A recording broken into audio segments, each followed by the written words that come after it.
point who are taking strike action across our movement.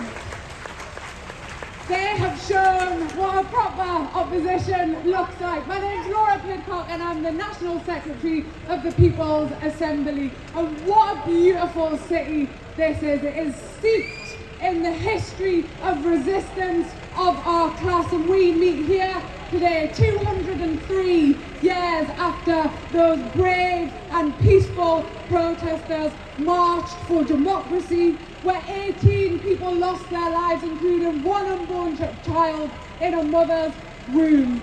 They were at the hands of a brutal landed gentry. 203 years on, we are facing very similar conditions as a class as those brave and peaceful sisters and brothers were. They were demanding system change, not 20 or 30 quid off your electricity bills, but system change. And that is exactly what we want today. We don't want tinkering around the edges, but fundamental change to our system.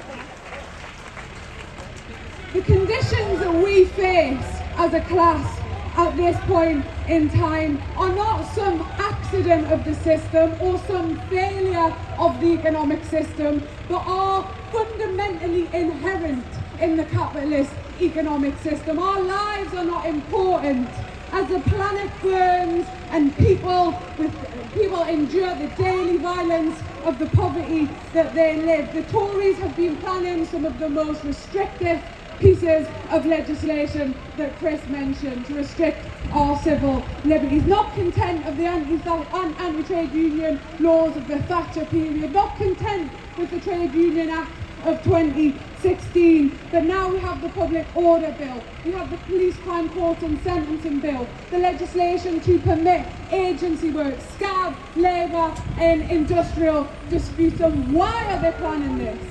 Why are they planning this?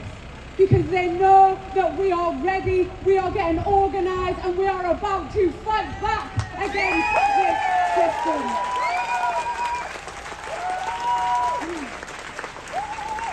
So the ruling class and the rich and powerful will do what they have always done. They organise against working class people in the interest of the rich and wealthy. And there are no shortcuts to what we have to do next, but we expect the Tories to treat us like this, don't we? We expect people who are inordinately wealthy to have no regard for the workers who create the wealth. But what we are also living through is an opposition who do not oppose. They don't oppose. They don't oppose the brutality happening to brothers and sisters in our class. And so therefore, we have a duty, we have a responsibility as a movement to fill that political void. Because how dangerous is it to have Tories with an 80-seat majority, some of the most vicious legislation that our class has seen, and to have no opposition? The political orthodoxy that creates is a very, very dangerous one. So we are going to fill that void. We are filling that void in our workplaces, on the streets. We are going to fill every single space with our politics, without fear, hesitation, or any dithering or any delays. Because the crisis is so brutal.